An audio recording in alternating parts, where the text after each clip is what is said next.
சிறகடிக்க ஆசை சரியில்ல. டுடே எபிசோட்ல நம்ம விஜயா இருந்துட்டு பார்வதி கிட்ட போயிட்டு நான் வேலைக்கு போகலான் இருக்கேன். யார் யாரோ வேலைக்கு போய் லட்சக்கணக்கில் சம்பாதிக்கிறாங்க, கௌரவமாக இருக்காங்க. அதனால் நானும் இத்தனை வருஷமாக புள்ள குட்டி புருஷன்னு சொல்லிட்டு இருந்துட்டேன். இனிமேலாச்சும் 10 ரூபாய் கையில் இருந்தால் தான் மரியாதைன்னு நான் தெரிஞ்சுக்கிட்டேன். அதனால் எனக்கு வேலை வேணும் அப்படின்ற மாதிரி சொல்கிறாங்க. 10 ரூபாய் கையில் வேணும்னு ஆசைப்பட்டது எல்லாமே சரிதான். ஆனால் அதுக்காக மற்றவங்கள பார்த்து நீ வேலைக்கு போகணும்னு நினச்சது எல்லாமே சந்தோஷம் தான். ஆனால் அடுத்தவங்களும் வேலைக்கு போகிறாங்களே, அதனால் நம்மளும் வேலைக்கு போகணுன்னு சொல்லிட்டு அதனால் மட்டும் நீ வேலைக்கு போகாத அப்படின்ற மாதிரி சொல்லிடுறாங்க. எல்லாமே எனக்கு தெரியும், இத்தனை வருஷமாக நம்ம எல்லாரும் அப்படி தானே இருந்தோம் அப்படின்ற மாதிரி சொல்லிடுறாங்க.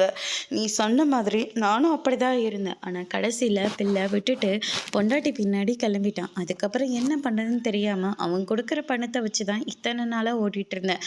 ஆனால் சிவனோட ஃப்ரெண்ட்ஷிப் கிடைச்சதுனால இன்னைக்கு நான் வீடியோ போட்டுக்கிட்டு ரொம்பவே சந்தோஷமாக இருக்கேன்.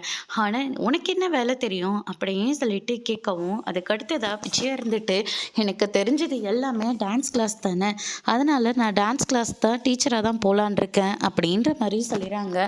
அது எல்லாமே சரிதான். சரி, எனக்கு தெரிஞ்ச ஃப்ரெண்டோட ஃப்ரெண்டு ஒரு டான்ஸ் கிளாஸ் வைக்கிறதா சொல்லியிருக்காங்க. அதுக்கு ஒரு டீச்சர் வேணுன்றதையும் சொல்லியிருந்தாங்க. நீ பேசாமல் அதை ட்ரை பண்ணு, எனக்கு அப்படியே ரெக்கமெண்டேஷனும் பண்ண. அதெல்லாம் நான் பண்ண மாட்டேன், உன்னை வேணா இன்ட்ரடியூஸ் பண்ணி வைக்கிறேன், நீயே உன்னோட திறமையை வெளிக்காட்டிக்கோ அப்படின்ற மாதிரி பார்வதி வந்து சொல்லிடுறாங்க.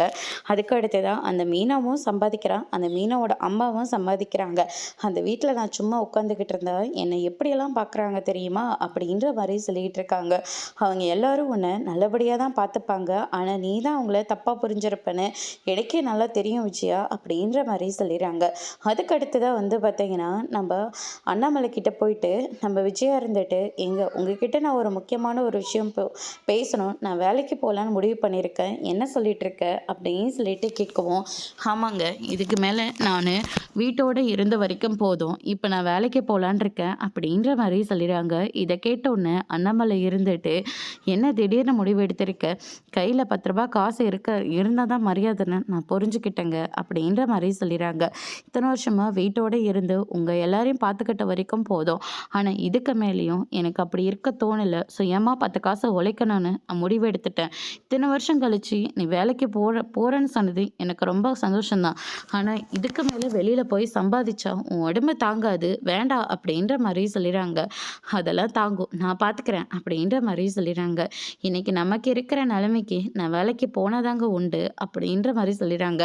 அப்போ தான் சில பேரெல்லாம் என்னை மதிப்பாங்க, இந்த வீட்டில் உட்காந்துக்கிட்டு தண்டை சோறு சாப்பிடாம ஏதோ வேலைக்கு போயிட்டு 10 காசு நானும் கொடுத்தா என்னையும் கௌரவமாக நடத்துவாங்களே, இப்போ யார் சம்மதி உங்களை கௌரவம் இல்லாமல் நடத்திட்டாங்க, உங்களை நாங்கள் எல்லாரும் நல்லதானே பார்த்துக்கிட்டோம், வேண்டாம் சம்மதி இங்கே இருங்க அப்படின்ற மாதிரி சொல்லிக்கிட்டு இருக்காங்க. நீ எல்லாம் எனக்கு அட்வைஸ் பண்ணுற அளவுக்கு ஆயிட்டியா அப்படின்னு சொல்லிட்டு அதுக்கும் ஒரு கொத்தத்தை சொல்லி நின்றுட்டுருக்காங்க.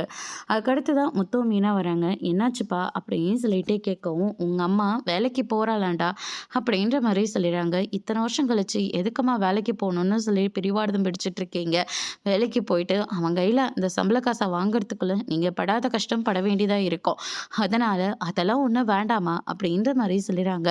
அதுக்கடுத்துதான் மீனாவும் அதே வார்த்தையை தான் சொல்லிக்கிட்டு இருக்காங்க. என்னடி நீ மட்டும்தான் சம்பாதிக்கணும், நான்லாம் சம்பாதிக்கக்கூடாதா, நீங்கள் சம்பாதிக்கக்கூடாத நான் சொல்லலை அத்தை, ஆனால் இதுக்கு மேலே நீங்கள் வேலைக்கு போனேன்னா அவங்க தேவையில்லாத வார்த்தையே பேசுவாங்க, நீங்கள் சொகுசாக இருக்கவே நீங்கள் பழகிட்டீங்க அத்தை, அதனால் கொஞ்சம் பொறுமையாக இருங்க, வீட்டை மீட்கிறதுக்காக நானும் இவரும் போராட்டி தான் இருக்கோம், கொஞ்சம் எங்களுக்காக டைம் கொடுங்க அப்படின்ற மாதிரி சொல்லிடுறாங்க. ஆக மொத்தம் நான் வேலைக்கு போகிறது யாருமே விரும்பலை இல்லை, எல்லாரும் நீங்களாம் நல்லா இருக்கணும், நான் மட்டும் இப்படி எல்லாருக்கிட்டையும் அவமானப்பட்டுக்கிட்டு இருக்கணும்ல அப்படின்ற மாதிரி விஜயா வந்து சொல்லிட்டு அவங்க பாட்டுக்குள்ளே போயிடுறாங்க. என்னப்பா அம்மா சொல்கிறதே புரிஞ்சுக்க மாட்டேன்றாங்க, அவள் இப்படி தானே உனக்கும் தெரியும் எனக்கும் தெரியும் எல்லாருக்கும் தெரியும்ல, விட்டு தள்ளுடா அப்படின்ற மாதிரி சொல்லிடுறாங்க.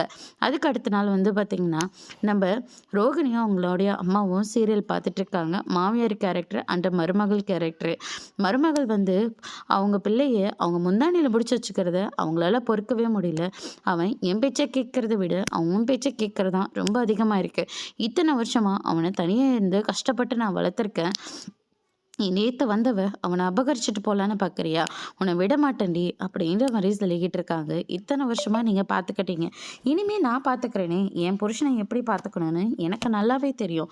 அப்படின்ற மாரி ஒரு பக்கம் சொல்லிக்கிட்டு இருக்காங்க. இதுக்கு மேல பேசுனீங்க நடக்கிறதே வேற அப்படின்னு சொல்லிட்டு கன்னத்திலே பலார்னு ஒண்ணு விடுறாங்க. என் மாமியாரையும் நான் ஒரு நாள் இல்ல ஒரு நாள் நான் விட்டுருக்கணும். தப்பு பண்ணிட்டேன். ஆனா இதுக்கு மேல நான் பொறுமையா இருக்க மாட்டேன். அன்னைக்கு கடையில வச்சு என்னை எப்படியெல்லாம் பேசினாங்க அதுக்கு பதிலடி நான் கொடுத்தே தருவேன் அப்படின்ற மாதிரி சொல்லிக்கிட்டு இருக்காங்க. இது எல்லாத்தையுமே கிரிஷ் வந்து பார்த்துக்கிட்டு தான் இருக்காரு. கிரிஷ் எல்லாத்தையுமே பார்த்துக்கிட்டு தான் இருக்காரு. ரோகிணி நீ பண்றது கொஞ்சம் கூட சரியில்லை அப்படின்ற மாதிரி சொல்லிட்டு இருக்காங்க. எனக்கு எல்லாம் தெரியும், நீ உன் வேலையை பார்த்துட்டு போ அப்படின்ற மாதிரி அவங்க அம்மாவை திட்டி விட்டு அங்கேருந்து அனுப்பி விட்டுடுறாங்க. அதுக்கடுத்து தான் வந்து பார்த்தீங்கன்னா ஒருத்தர் ஹாஸ்பிட்டலுக்கு போகணுன்னு அவங்க பொண்ணு வந்து கையில் வச்சுருக்காங்க. திடீர்னு அவங்க வந்த காரு ரிப்பேர்ன்றதுனால நம்ம முத்துவோட காரை வந்து புக் பண்ணுறாங்க. முத்து அந்த ஸ்பாட்க்கு போகிறாங்க. என்னாச்சு மேடம் அப்படின்னு சொல்லிட்டு கேட்கவும், இது எங்களோடைய கார் தான்ப்பா, திடீர்னு நின்றுடுச்சு, என்ன பண்ணுறதுன்னு தெரியல, கொஞ்சம் வெளியில் வேற போக வேண்டியதாக இருக்குது, சரி வாங்க மேடம் நான் கூட்டிகிட்டு போகிறேன் அப்படின்னு சொல்லிட்டு போயிட்டுருக்காங்க. போகிற வழியில் ஒரு மெடிக்கல் ஷாப்பில் நிறுத்துப்பா அப்படின்ற மாதிரி சொல்லிடுறாங்க.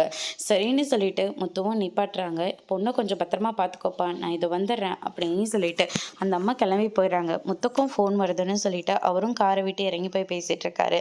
அந்த கேப்பில் அந்த பொண்ணு காரை விட்டு இறங்கி ஒரு ஆட்டோவில் கிளம்பி போயிடுறாங்க. முத்து அதை பார்த்த உடனே அந்த அம்மாவை கூட்டிக்கிட்டு பின்னாடியே போயிட்டு இருக்காரு. அதுக்கடுத்ததான் அந்த பொண்ணு நேராக மனோஜோட ஷோரூமுக்கு தான் போகிறாங்க. பெரிய கிளைண்ட் வந்திருக்காங்க, எப்படியும் நிறையா பர்ச்சேஸ் பண்ணுவாங்க, அதனால் நம்மளுக்கு சேலரியும் உண்டுன்னு சொல்லிட்டு ஜீவாவும் சந்தோஷம் வந்து பேசிக்கிறாங்க. அதுக்கடுத்ததான் மனோஜ் கிட்ட இவங்க பெருசாக ஏதாவது வாங்குவாங்க போல இருக்கு அப்படின்ற மாதிரி சொல்லிடுறாங்க. சரி நானே இவங்களுக்கு இன்ட்ரோ பண்ணிக்கிறேன் அப்படின்னு சொல்லிட்டு மனோஜே இருந்துட்டு எல்லாத்தையும் சுற்றி பார்க்க ஹெல்ப் பண்ணிட்டு இருக்காரு. இப்போ நீங்கள் என்ன மேடம் பார்க்குறீங்க? எனக்கு இப்போதைக்கு ஜூஸ் மட்டும் கொடுங்க. ஆப்பிள் ஜூஸா மேடம்? இதை எடுத்துகிட்டு வர சொல்கிறேன் அப்படின்னு சொல்லிட்டு சந்தோஷ் கிட்ட சொல்லி ஜூஸ் வாங்கிட்டு வர சொல்கிறாங்க. அதோட இன்னைக்கான எபிசோட் முடிச்சிருக்காங்க. இனி சிறகடிக்க ஆசை சரியில்லை. அடுத்தடுத்து என்னெல்லாம் நடக்க வெயிட் பண்ணி பார்க்கலாம். தேங்க்யூ.